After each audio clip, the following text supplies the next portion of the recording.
Hi, everybody. Welcome back. Today, I'm coming to you from my Folsom office just to touch on a couple of little details that I've noticed when I was going through the homeworks and the definitions and the discussion threads. And so just wanted to talk a little bit about clarification about market structures. So we've talked about perfect competition, monopoly, and now monopolistic competition and oligopoly. And it's confusing a little bit because there's a lot of overlap between these categories. And so what we want to remember, first of all, is that perfect competition is an ideal.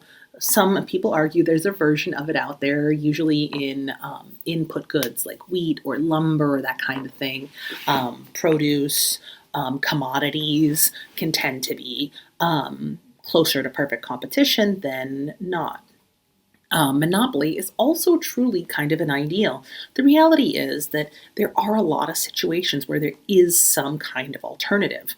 And the basis for all monopolies is barriers to entry, whether it is high cost of entering the marketplace, efficient technology or superior technology or innovation, whether it's intellectual property rights like patents and those kinds of things, or if it's a natural monopoly like our utilities, like water, sewer, electricity, gas, PG&E. Those are all natural monopolies where the cost function is the barrier. But the idea is that what creates a monopoly is that it's hard for competitors to enter the market for whatever reason.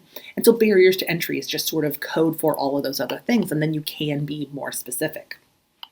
When we talk about greed-based monopolies, we want to remember, and this is what we're going to see in the next chapter, is that when we talk about monopolies and antitrust, monopolization of a market is illegal in the United States. And so we do see laws and litigation designed to support some level of competition. And we'll talk more about that as we move forward. A lot of what we tend to consider monopolies are actually oligopolies, situations where one or two firms have a lot of market power, but not all of it. So Amazon, Google, Facebook, those companies have tons of market share, right? They occupy a lot of the market. They control a lot of what is bought and sold. But there's competition. There are alternatives. And as soon as there are alternatives, then it's not a true monopoly.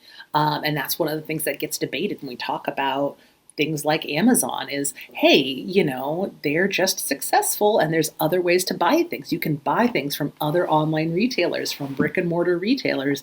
There is competition. And so it's important to think about it that way and remember that monopoly is sort of this other end of the idealistic extreme. Utilities like PG&E, like your water service. Some people, in some cases, you'll see a pretty close to a monopoly or a true monopoly in internet service, especially in rural areas. That's going to be because of those natural monopolies. And so sometimes the government will create or protect that monopoly and then administer it, control it, limit it, or give it rules and regulations. So that's just a quick little review of those ideas and kind of a point of clarification. Oligopolies are going to be when there's two or three firms or even one firm and a couple of competitors. And so you see some small smidge of competition.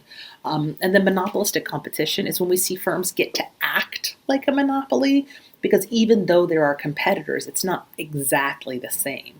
So an iPhone is a great example of either oligopoly or monopolistic competition, right? It acts like they're the only ones there, but if you really were pressed, there's other things you can buy. You can buy a Google Pixel phone, a Samsung phone. There are still, flip phones and pay-as-you-go phone options. And so the reality is that competition actually exists in many more markets than we think. And so that's just something to be aware of.